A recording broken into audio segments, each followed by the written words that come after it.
Финальная стадия битвы за Покровск, критика Зеленского и Сырского в западной прессе, а также окончательное решение Киева удержания города. Минобороны РФ неожиданно обратилась к ВСУ.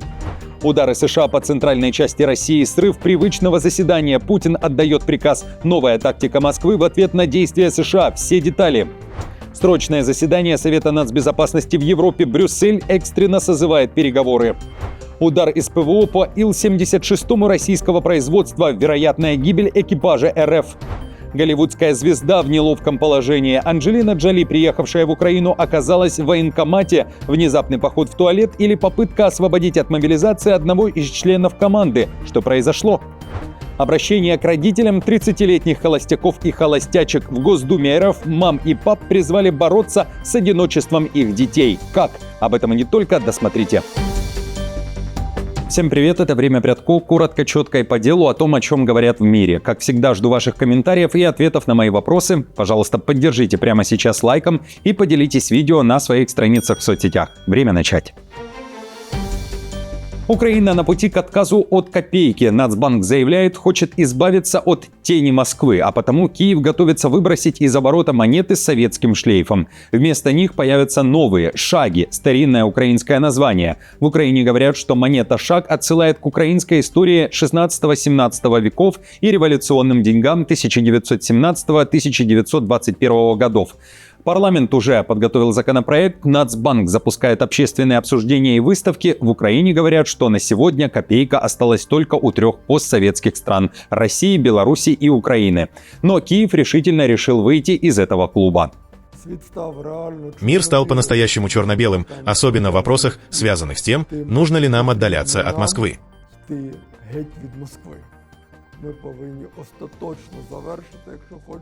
Мы должны, наконец, завершить денежную реформу и устранить любое родство, любую связь с Москвой. Потому что у нас есть свое название, и пришло время, наконец, вернуть его. Анджелина Джоли оказалась в ТЦК или же в украинском военкомате. Об абсурдной истории пишут украинские медиа. Голливудская звезда неожиданно приехала в Херсон. Там актриса посетила детскую больницу и роддом. В сети также появились фото Джоли в бронежилете. На одном из снимков звезда играет с детьми. На другом видно, что Джоли сопровождает охрана, украинские правоохранители и местные власти. Но по дороге в Херсон со знаменитостью и ее командой произошла курьезная ситуация. Украинские медиа сообщали, что одного из членов кортежа задержали и мобилизовали, а сама Джоли отправилась освобождать то ли охранника, то ли водителя. После украинские медиа начали уточнять, что задержание не было силовым, а офицер запаса и вовсе не был в команде Джоли. Но голливудская звезда все же отправилась в ТЦК, заехала и попросилась в туалет. Эту версию ТЦК, рассказанную в комментарии ТСН, высмеяли все. Почему же задержали мужчину, объяснили в сухопутных войсках. Военнослужащие первого отдела Вознесенского РТЦК ИСП и представители Вознесенского районного управления полиции выяснили, что у гражданина Украины П. 1992 года рождения отсутствуют военно-учетные документы. Он был сопровожден в одном отдел Вознесенского районного ТЦК ИСП для выяснения статуса военнообязанного. В соцсетях на тему Джоли в ТЦК, которая еще и якобы просилась в туалет, высмеивают в мемах, но до конца понять, что именно произошло во время приезда Джоли, очень непросто. Киеву грозит срочная эвакуация. Критическая ситуация может возникнуть из-за российских ударов по ТЭЦ, которые обогревают столицу, заявил в интервью Телеграфу директор Центра исследований энергетики Харченко. Если в Киеве отключены ТЭЦ, говорит эксперт, и в течение 3 дней при температуре минус 10 и ниже нет возможности восстановить энергообъекты, киевские власти должны объявить слив воды из домов и эвакуацию населения. Харченко объяснил, что речь идет о 3 ТЭЦ, но техногенную катастрофу можно предотвратить. В резерве у города должны быть мобильные котельные и план спасения систем теплоснабжения жилых домов. Нужно иметь механизм, каким образом будут спасены системы теплоснабжения домов, то есть как физически будет слита вода из систем, потому что легче слить воду из систем и потом снова их наполнять, чем восстанавливать разрушенную систему. Потому что, если вода останется в трубах и там замерзнет, она их просто порвет. Это главное, по моему мнению, на чем сейчас должны концентрироваться местные власти, чтобы предотвратить возможные аварийные ситуации в условиях атак на систему отопления. НАТО порвет всех в случае нападения на одно из государств Альянса. При необходимости военно-политический блок готов отправить на свой восточный фланг, в частности в Румынию, дополнительные войска. Об этом во время визита в Бухарест заявил генсек Альянса Марк Рютте. Его слова прозвучали на фоне недавнего сокращения численности войск США на восточном фланге Европы. Если произойдет нападение со стороны кого-либо, будь то россияне или кто-то еще, кто нападет на НАТО или особенно на Румынию, вам поможет не только операция Eastern Sentry, Восточный страж. Вам помогут не только передовые сухопутные силы. В таком случае на помощь придет вся НАТО со своим флотом F-35, всей морской мощью и всей сухопутной силой. Вот как работает НАТО. В то же время в России заявляют, что наоборот, это НАТО готовит нападение на РФ. По словам замминистра МИДа Грушко, уже сейчас Североатлантический альянс отрабатывает сценарий блокирования Калининградской области. Зам Лаврова утверждает, что в регионе идет активная милитаризация региона. Далее цитата: «накачка его коалиционными силами и средствами». Битва за Покровск входит в финальную стадию. Российская пехота внутри города – одного из последних крупных населенных пунктов Донецкой области, который пока остается под контролем Киева. Об этом пишет издание Le Monde. Автор материала со ссылкой на украинских военных уточняют, что Покровск вместе с Мирноградом, в российской версии это Красноармейск и Димитров, образуют агломерацию, когда-то насчитывающую около 100 тысяч жителей. Сам Покровск – важный логистический узел, который откроет путь РФ на Днепропетровскую область. Западная пресса пишет о критике в адрес главкома ВСУ Сырского. Критическая ситуация защитников Покровска вновь вызвала споры вокруг главнокомандующего ВСУ Александра Сырского. Во время прошлых крупных городских сражений Бахмута 2023, Авдеевки 2024 и операции в Курске на территории РФ его обвиняли в том, что он жертвует тысячами солдат, откладывая неизбежное, вместо того, чтобы организованно отступить на более выгодные позиции. А об ответственности Зеленского пишет уже немецкая пресса, вспоминая события вокруг удержания Бахмута 2 года назад. В Киеве растет тревога из-за возможного тяжелого военного поражения, уточняют авторы материала. По информации Bild, в украинских военных кругах главный вопрос – действительно ли их солдатам угрожает окружение? Одновременно обсуждается и ответственность президента Владимира Зеленского, которому вновь предъявляют обвинения в том, что вывод украинских войск давно должен был произойти. Украинский генштаб уверяет, что по состоянию на 5 ноября окружения украинских подразделений и частей на Покровском направлении нет. В Киеве, напротив, говорят, что идет блокировка сил ВС РФ. Проводятся мероприятия по блокированию противника, который пытается просачиваться и накапливаться в городе Покровск. Продолжается активное противодействие попыткам групп вражеской пехоты закрепиться. В Покровске силы обороны Украины осуществляют ударно-поисковые действия. Украинские военные аналитики, в частности глава Центра радиотехнологий Сергей Бескреснов, пишет, что принято военно-политическое решение удерживать Покровско-Мирноградскую конгломерацию максимально возможное время. Для этого будут привлекаться все возможные резервы. При этом Бескреснов считает, что никакие позиции не стоят жизни людей. В военном плане удержание этих позиций важно, поскольку за ними открывается практически равнинная территория вглубь Днепропетровской области. Вы это видите на карте высот. Если противник займет Покровск, то с его высот получит также возможность работать далеко БПЛА. Зеленский также накануне заявил, что информация Минобороны РФ об окружении не соответствует действительности, и этого окружения нет. Были доклады сегодня наших военных. Был на отдельном докладе руководитель службы безопасности Украины. Покровск. Мы продолжаем уничтожение оккупанта. И хочу отметить особенно спецназовцев ЦСО, СБУ, которые системно и очень результативно уничтожают российских оккупантов и их технику в районах Покровска. И в городе также. Российская сторона же настаивает на том, что ВСУ находятся в окружении как в Покровске, так и в Купянске. А Зеленский получает недостоверную информацию от Сырского, говорится в официальном заявлении. В Минобороны РФ также обратились к украинским военным, намекая на сдачу в плен. Сегодня положение группировок ВСУ, зажатых в котлах, в Купянска и Красноармейска и непрерывно несущих значительные потери от ударов и продвижения вперед российских войск, стремительно ухудшается, не оставляя никаких шансов украинским военнослужащим на свое спасение, кроме добровольной сдачи в плен.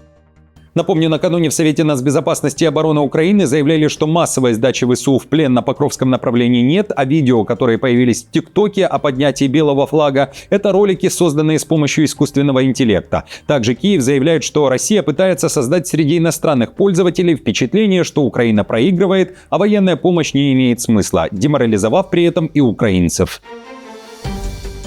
Срочное совещание Совбеза РФ. Путин меняет тактику. В Кремле вместо разговоров и проблем, посвященных транспортной безопасности, заговорили о ядерных испытаниях. Тему заседания изменили молниеносно по запросу спикера Госдумы РФ Володина. Западная пресса пишет, это ответ России США. Путин передает послание Трампу, который ранее дал неожиданное распоряжение о начале ядерных испытаний в Америке впервые более чем за 30 лет. Министр обороны РФ Белоусов озвучил целый ряд претензий, связанных с действиями Штатов, которые модернизируют стратегические наступательные вооружения, реализуют программу «Золотой купол», берут на вооружение гиперзвуковое оружие, которое может долететь из Германии до центральной части России за 7 минут. И, как заявляет Белоусов, США уже отрабатывают удары по РФ.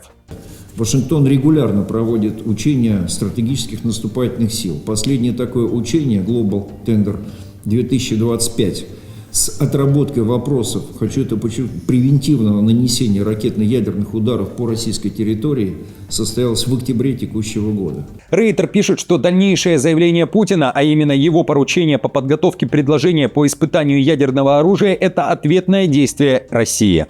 В этой связи я поручаю Министерству иностранных дел, Министерству обороны Российской Федерации, специальным службам и гражданским ведомствам, соответствующим гражданским ведомствам,